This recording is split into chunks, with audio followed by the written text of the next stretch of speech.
All right, so let's keep moving. So as most of you know at this point, the Workshare series is designed to talk about some of the incredible programs and initiatives that are happening, but it's also a moment for us to get to know who are these amazing people making it all happen. And so today you are going to hear from Alight team member Jamila, who is based in the Somali Peninsula, and she's going to be sharing a specific program that she launched and created for Alight healthcare teams within her country program. And so what we're going to do here is kind of get to know Jamila personally and ask her some interview questions, and then she'll be doing a share out presentation. And from there, we're going to open it up for all of you to be able to ask her some questions. All right, so probably a lot of you saw that this past weekend was World Mental Health Day. And so it serves as a platform for a lot of different reasons, including raising awareness and mobilizing efforts. And it also gives a stage to people like Jamila who work in the mental health space and let them talk about their work and also share what are some of the gaps that do exist. And so as we are on this call, and I think a lot of our conversations that we've all been having together across the globe have been centered around this topic and this issue, and part of that has been self-care, right? And how are we all taking care of ourselves, and how are we doing anything that's really going to help our emotional and mental well-being? So as you know, we've got a chat feature on this Zoom link. Many of you have already been using it this morning, but so as you're sharing this chat and you're talking about anything that's resonating with you, you're giving greetings to other people, I would also love to hear from all of you about what are the ways that you've been doing self-care for yourself and taking care of your emotional and mental well-being. I think this would also be something where we can all kind of inspire and share with each other all of those different things. So, all right, so let's talk about Jamila, our featured speaker today. So, oh my gosh, I could go on and on. So Jamila is quite honestly one of the most incredible humans that I will ever meet. So she is based in Mogadishu to start with, and she is a clinical psychologist by training. And she first came into the humanitarian sector through child protection and mental health. And so those are still true in the areas that she is managing at Alight in the Somali Peninsula.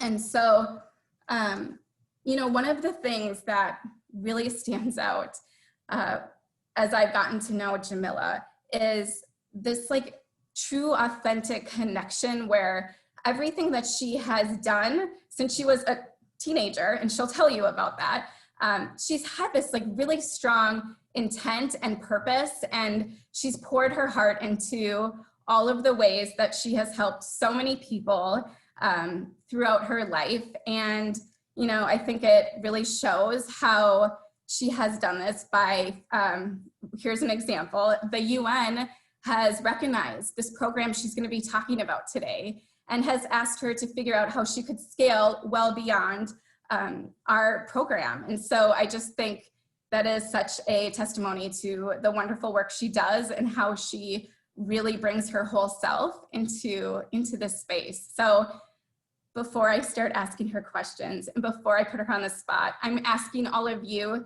to get off of mute and to welcome Jamila and let her hear from you and hear your warm energy and your welcoming energy. So let's hop off of mute. Everybody, please welcome Jamila.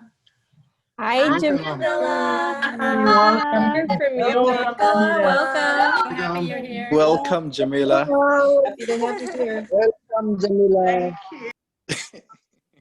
Awesome. Thank you, everybody.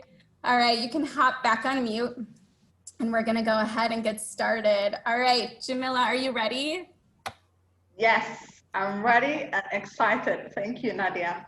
Yeah, thank you for being here. We're all very honored. I am especially so, of course. Okay, so here's what I want to know from you. I want to know, who is one of your role models that you've looked up to in your life, and what have you learned from that person? And thank you so much, Nadia, and the Alight colleagues who organized the workshare. I am honored to be here today. I also want to thank the huge numbers of the Somali program team who are here with me tonight. Thank you for your support. And I also want to thank our country director for encouraging the staff to come on here today. So thank you guys for taking your time and being here with us today. All right, so I have a lot of role models, Nadia, and one of the role models I have is a Somali doctor. He works in the mental health department, and he's very famous in the community. His name is Dr. Habib. This doctor has been helping mentally ill patients since the civil war in Somalia. So what happened was the people were on a survival mode during that time, and no one had time to care for mentally ill people. So the easiest way to cater to them or just to avoid them harming other family members was to chain them. And that made them lose their dignity as a human being. So this doctor has done an amazing job in, he opened a whole center, a whole hospital where he cared for this patient.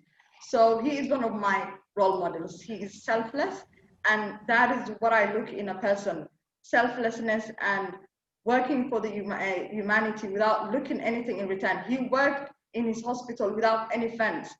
He was recently recognized and he's getting support, and all wishes across the world are trying to support him.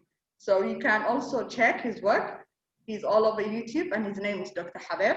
You can also contribute to his work and you can support him through that. Amazing. Yes, over to you. Yeah, we can put that later in the chat so that people know how to find him. Amazing. All right.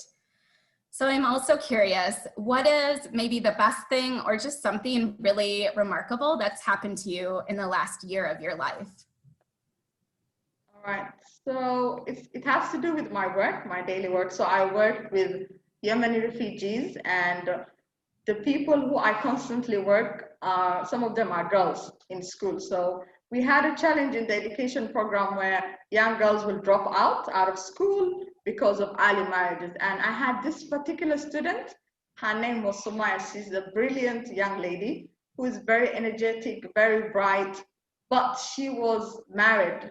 So I was shocked finding out that she would attend school, being married at 16 years. So I remember her struggling with studies and trying to come for counseling most of the time. So, and one of our sessions, she would always say that she wants to drop out. It's a very heavy on doing her schoolwork and also taking care of her family. And within the year, she was divorced. But then because of the Alight education program, we have a space for young girls. So her favorite sport is basketball sport. And she will always go and play in the court, take her frustration there. And I was so happy that she completed her secondary education and she actually passed.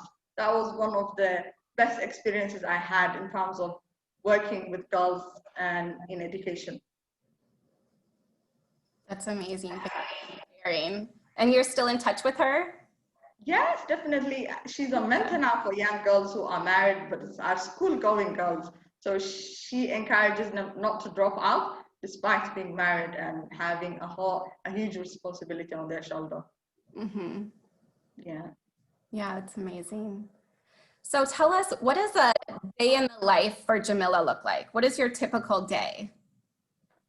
Okay, apart from my normal routine of waking up, having my breakfast, I have a schedule. So based on that day, what I have is I work under the education program that supports Yemeni refugees.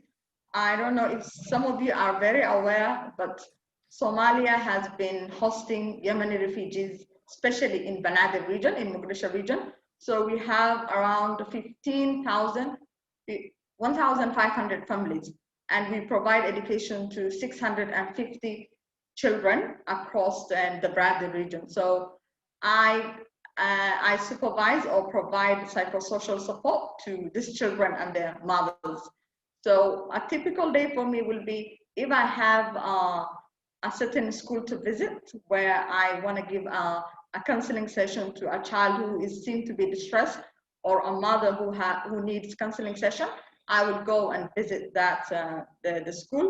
So through our program, we have counseling rooms in the schools, and we have teachers who I have trained on identifying children who are distressed. So I would go and see any child who needs my service that day. So I will go and see and provide counseling session. So we also have a group therapy for mothers in the afternoon. That is my favorite part of my work.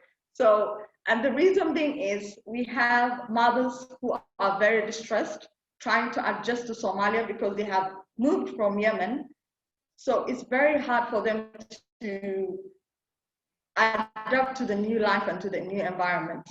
And when I met them, before I met them, they were very angry. And I realized that they needed someone to listen to, or they just needed a space where they can share their frustration. So the group support for mothers has two components. The first one is asking the mother how her week was or how her day was. So she talks about if she was frustrated with the children, if she's having a personal issue, and everyone gets to listen to her. And then we have the other section, which is an educational section. For this week, we have a lesson on types of parenting. So it gives me a chance to educate these mothers. Most of them did not get the chance to go to school. So they lack so many social skills, and through the group, they learn a lot of social skills. So I also enjoy talking about my week. They get to ask, how was your week, Jamila? So that is one of the activities I do during the day. Then I come back to the office and do the office work. I also support the health team when there's a need, and the protection team. Yeah, practically that's how my day is. So you manage a lot. That's a lot, and it's incredible. And so remind me, so the program that you are managing in schools, how many schools is this program taking place at? So now we have 37 schools across the Banada region, and it's quite a lot, but the whole and objective of the program is to integrate the Yemeni refugees. We don't want them to feel we don't want to feel them like they are foreigners. So we want to integrate them to the local context. So that's one of the reasons why we have a lot of schools. And yeah, it's a bit overwhelming, but I also get the support of my colleagues in the education program to help me with that, and the trained teachers that try to provide like first aid counseling to teachers when I'm not, to students when I'm not around, sorry. Yeah. Thank you. So you're clearly very passionate about mental health and creating access and safe spaces for so many different people. And so what I want to know from you is, what was like your entry point into this space? Like, what was the first moment where you realized, the first project where you realized, like, this is like where you are meant to be, like you as a human, this is your superpower. So what was that project? Okay, so my passion for mental health started when I was in high school. And I remember telling one of my desk mates that, and when I finish school, I'm going to the nearest local radio station, and I'm going to talk about how girls are not given a chance to express themselves, how we don't have a space. So, and my desk mate will always laugh at me, but sometimes he will encourage me and say, yes, we can do this. We will do this after we finish school. So I had a passion of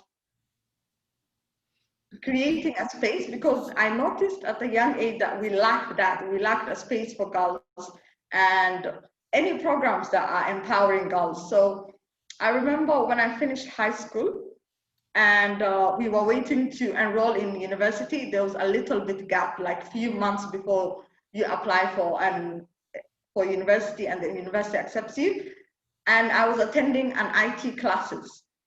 So I remember telling my sister and her friend, like, I I told them, we want to start something, you know, I want to start a group for girls, and let's start with our friends, let's start with ourselves. And they were shocked. One of the questions they asked was, who's going to come to our group? What are we going to tell them? Because of course we were clueless, but I had this drive in doing that. I don't know what was, but yes, so I approached the owner of the facility and I told him, can I use one of the classrooms on a weekend? He was a bit shocked and he asked, why do you need it for? And I told him, I want to have a program for girls on the weekend. I promise I will lock the room and I will not ruin anything for you. And he was very supportive. I don't forget that man, because he said, okay, there's no problem, you can use, I think what you're trying to do is something I don't understand, but you can use my class on a weekend. And I started calling everyone to come to the session. It was on Saturday, I remember, and I went to my mom and told her, I need like $5 for refreshment. And she said, why do you need $5 for what? I said, I'm starting. I was scared telling her because she never believed in psychology, in group therapy and all that. So I said, I will return. I promise I will borrow, but I will return the 500 shillings. So she laughed at me and gave me, but she said, hey, you need to be very careful. I don't know what you're up to, but you need to be very careful. And I borrowed the money. I remember buying the refreshment for the girls in the group, and 20 of them showed up that day. And that's how it started. And the program became very big. USAID found out about our program. They took us to other groups who are doing and empowering programs for young girls and youth and mothers.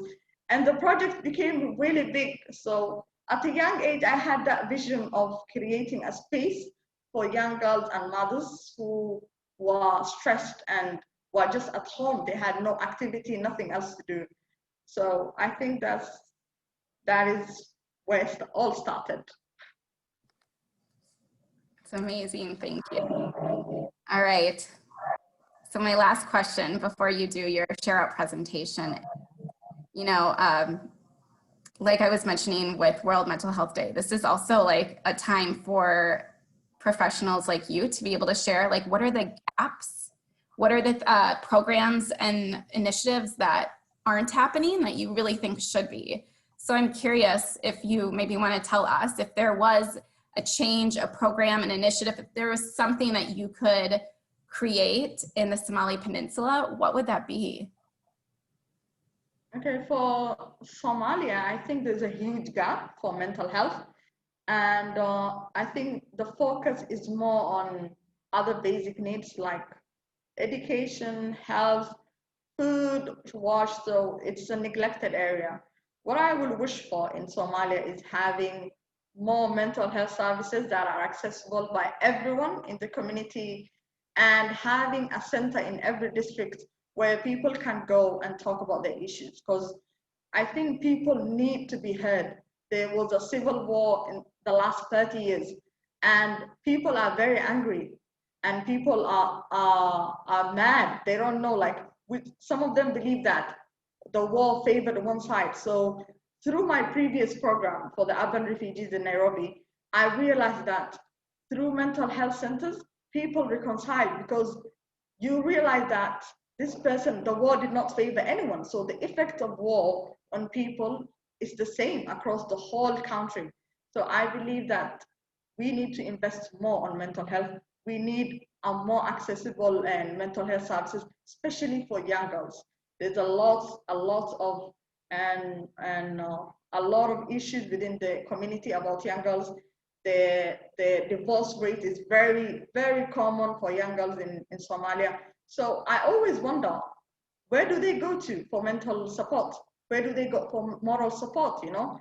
So there's little a family can do for you, but if you have a center, if you have somewhere you can go and learn something from your peers, that would really change someone's life. So I would wish for more centers, more support centers across the Somali Peninsula.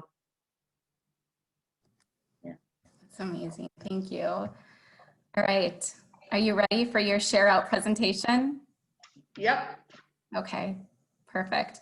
So I'm going to hand it over to Jamila, and she is going to go through the program that she launched for all of her healthcare teammates in the Somalia program. And so take it away, Jamila. Thank you so much, Nadia.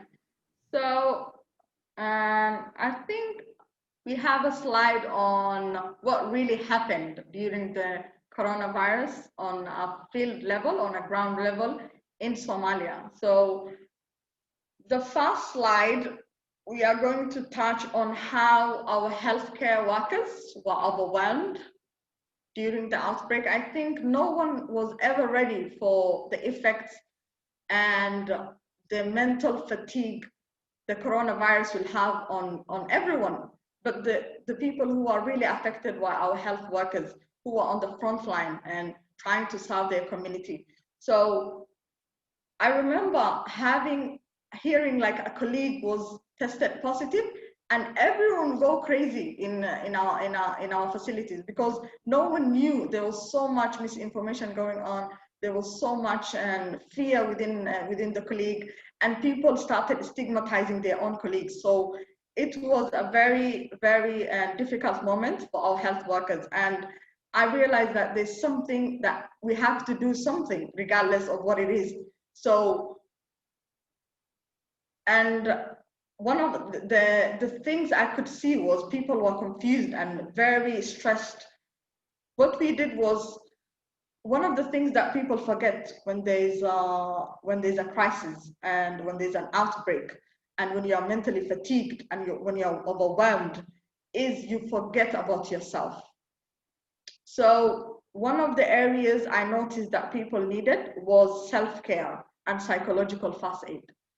And I remember giving out virtual trainings for our health workers in different areas, because that's the only way we could reach out to. Everything stopped. People were stuck in Somalia. They could not travel. So stress management. And through the coronavirus, I realized we did not have enough resources. We do not have enough programs or enough trainings for the health workers and prior to the outbreak. And this overwhelmed everybody. And I think the next slide will show, I remember visiting one of the health facilities where that day when I conducted the debriefing for the health workers, before I even left the facility, we were told that everyone in the facility tested positive. And the hardest part was finding an old man and a nurse who was 9 months pregnant.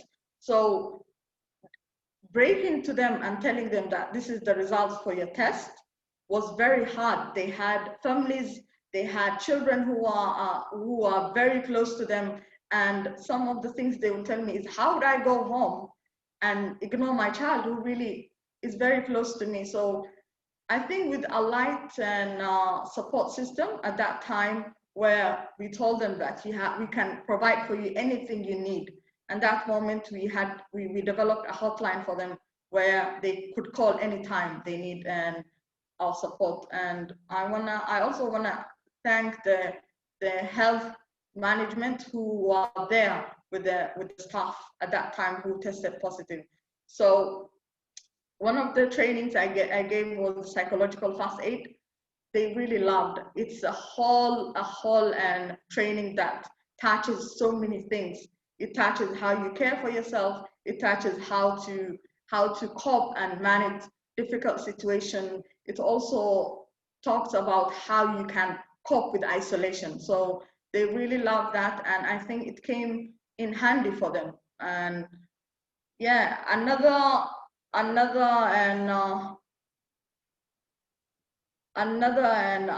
thing we did for the staff was we invited an expert or a doctor who advised them on what they would do because our facilities deals with children and mothers. So some of the questions the doctor was asked was, how does a mother who has COVID-19 breastfeed her child? So he advised them, and they really liked.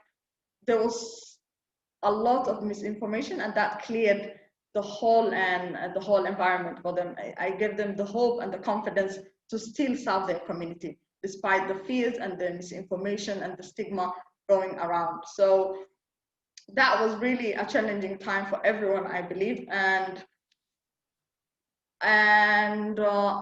I think when it comes to mental health support for everyone, I think that's an area where people did not give much importance. And we learned through the COVID-19 that all the staff need to be cared for them to serve the community. And I believe we have done something, and we learned a lot of lessons throughout this year. And I want to talk about how what the results were. So we normally fill in a matrix for the cluster, for the health cluster, and the UN found out that it was only Alight that was providing mental health support for the staff. And they reached out to us asking how we are doing, and we gave them the information how we are supporting our staff in different locations, which was actually virtual. So they were very impressed. We also had calls from the Ministry of Health asking the information and how we are trying to cope with this. So they were a bit impressed with what the little things we were doing on the ground. And I believe that we need more investments and more support for the community. We also need mental health support for the whole country. Yes, I think that's all. And I hope every one of you is okay and in health. Yes.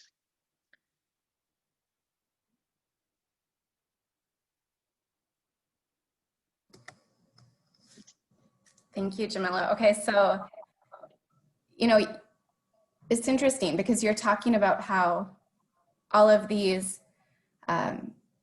different healthcare teams need to also take care of themselves while they're taking care of customers.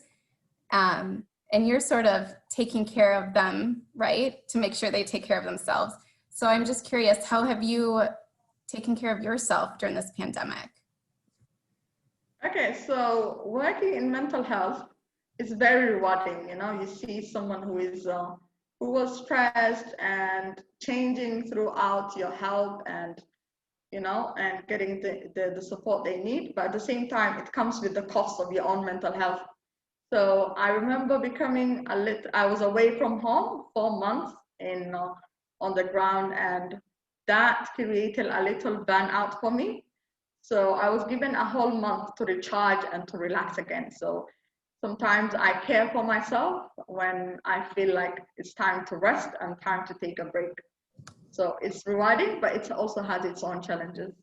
Mm-hmm, I'm sure. And so something Jamila hasn't shared with all of you as well, she's had this heavy lift of this incredible program, and she's been taking care of so many people. She's also completely had to rearrange her wedding that's coming up in a few months and make lots of changes. So I just think you are such a superwoman. Oh, thank you so much, Nadia.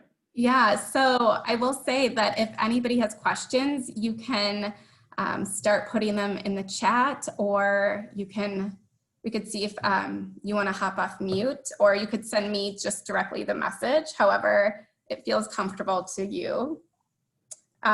Let's see here. So I've got one question coming in from Jeremy. He is asking you, Jamila, how did you discover the underlying stresses and need for this? Like, were you talking to people? Was it from observing their behavior? Like, how did you realize something needed to be done? Okay, so we have health facilities, and we could see the staff being stressed. Some of them will not even say that they are sick. So I realized that there are a few staff that were hiding in fear of being stigmatized by their colleagues. Some of them were not showing up for work. So this was a sign that they needed some mental health support or a training on how to cope with this change. So we saw different behaviors, including even some of our security guards having, you know, and hiding from their fever. You just find out that this person is very sick and cannot come forward and say, I need a break. So there was so much, you know, people fearing, there was so much fear, and people were hiding and not even coming to work. Yeah. Mm-hmm. So I'm actually wondering if Zayla from the Somali program, Zayla, I know you're here, and I'm wondering if you would like to jump off mute and maybe share a couple of comments. Yes, thank you, Nadia, and hello, everyone. Hi, how are you, Zayla? Hello, hello. Amazing people, over 80 people watching here. Thank you so much. I'm so happy to tell you that I was the hiring manager for Jamila, and a recommendation from our country director and everyone else. And within 6 months, I actually recommended a salary increase for her, believe it or not. And I was able to get that, and we were managing together that refugee project in education project in Mogadishu, and UNHCR, the donor for the project, was able to fund us for activities that did not existed in the area. Mind you, is the capital region of Somalia with about 3 million people. And the reports that we were able to generate on the photos that we took and shared, and in sports areas, to use safe spaces for children, for both girls and boys, clubs for the students, teacher trainings involving the university in the Somali National University, the oldest university in Somalia, and of course the creative minds from the people at HQ, and support from Chris and everyone with the Change Maker program fund that we received in the 2018-2019 academic year. And Jamila was the key staff member who implemented that part of the project, and the project is still going, success after 3 years. And Jamila has brought in creativity, kindness, good planning, and she knows her craft, and she was able to transfer a lot of her knowledge to the people that she works with, and to the children and the parents that we support. And I'm so happy that we did not go wrong on Jamila and all the decisions that we took on her, and the chance that we took on her. And we're so proud of her. And now she made that huge connection in mental health services, an area that even though the Somali community and the culture is a close-knit system, that if a person is sick with mental health or ailments, the family is there to take care of. But still, there are those who fall through the cracks, and there need to be a system that can take care of the individuals and the groups like that. And of course, the services for people who are suffering mental health is not up to standard in Somalia, with all the happenings and the civil strife. And one story I'll remind Jamila and everyone here, there were last explosions right next to our office, windows shattered. The guest house in the office were really a condition that people could not sleep in, even stay in daylight. There were no exit points. You couldn't go to the airport or to town or anywhere, but she still even managed, and we continue to support the kids and the families that we supporting in that education program, where we initially started with 42 schools, now with more integrated and kids transferring to public schools. Now that has been gradually reduced to 37 schools, as Jamila mentioned earlier. And that is a huge number for one organization to take care of or support. And I'm so proud what Jamila has been able to do, and continues to do. And I'm here with your support, wishing her all the best as she moves to the next phase of her life and become you know, the person she wants to be or become. And so proud of her. Thank you. Thank you so much, Zayla. You're such a, I think I'll get a big head now. He has been such a supportive supervisor. He took me in, he taught me a lot of things and said, do this is yours. So thank you so much for all the kind words and all your support. Jamila, I just want to read a comment that just came into the chat from our fellow teammate at Alight, Deus. Deus is saying, Jamila, you are such a great inspiration to us all. You bring us what it means to be human-centered. All your personal efforts speak to us. We're very proud of you, Jamila. Oh, thank you so much, Deus. Thank you. And I do have another question. Oh, we've got another one about, oops, let me get to it. So Jamila, tell us what's next for mental health programming for the Somali program? I think we want to expand our mental health programs and we want to integrate into all our programs like health. We already have a mental health in protection and we have one in education, but we want to take it serious from now on and maybe develop a very full support system for the staff, especially the ones who are working in hardship areas and the health staff. So we are really excited for the future of mental health. And the government, the Somali government is giving more efforts on investing, and they're seeing now that it's very important to invest in mental health. So yeah, any chance, any opportunity, we want to expand mental health across the Somali Peninsula. Yeah. Mm-hmm. Very nice. So I do have another question that just came in from our teammate Saima. And so Saima is asking, how did healthcare providers feel when efforts were made to support them? Because typically healthcare workers are taking care of others. So what was that experience for them to have you taking care of them? They were very grateful, and so many of them were saying thank you. You know, just I remember one of the health staff. She's the supervisor, so when she had like the facility, all the staff are positive. She reached out to me and said, I don't know how to go and tell them this is their result. So I was like, okay, it's okay. I can do a debriefing before even telling them the results. And she was very grateful that I was there that day to support her and try to tell the staff that this is what the result outcome is. So even them, the way we try to approach the whole thing, and they were very grateful. Some of them call me now and say thank you, you know, thank you for telling me that. I don't know, they were panicking, and when they came to the room, they'll be like, okay, I just want to know what the result is. I have an old mom, I have an old grandmother at home who is diabetic. What is the result? So I think they really appreciate it, and some of them said, and they felt supported at that time, especially the trainings really helped them cope with the situation and even relating with the clients. Some of them had hard time because there was a lot of misinformation and people were not fully informed about coronavirus and what it was. So people coming to the centers, to the hospitals, would think that a nurse with a mask is infected with coronavirus and they will never come for service again.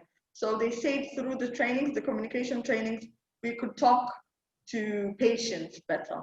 So yeah, they are very grateful to the support they're getting and from our managers and the program team. Yeah. Yeah, I can only imagine. So I just want to read to you, Jamila, a comment that just came in from a Alight team member, Gina. Jamila is awesome. She's an inspiration and has been tireless and completely humble in her service. She has been instrumental in linking education, health, and protection services with mental health. And I have been super fortunate to be able to learn from her. Oh, thank you so much, Gina. Thank you. You guys are amazing. Yeah, Jamila, thank you so much for sharing your energy with us this morning. You are going to continue to inspire us for a long, long time. And you are doing exactly what you are meant to be. I can tell you that full-heartedly. This is where you're meant to be. And I think Alight is very, very lucky to have you here. And as your teammates have all shared, we feel very fortunate and honored to work alongside you in any capacity. And if we're not working with you, just getting to follow along on all of the incredible work that you're doing. So thank you very much. Thank you. I want to thank the health coordinator, Wadere. He has been really, really supportive of, he has shown an exceptional leadership, and he was not able to come to the field, but he really tried to encourage them, and he was telling me how guilty he felt that he was not.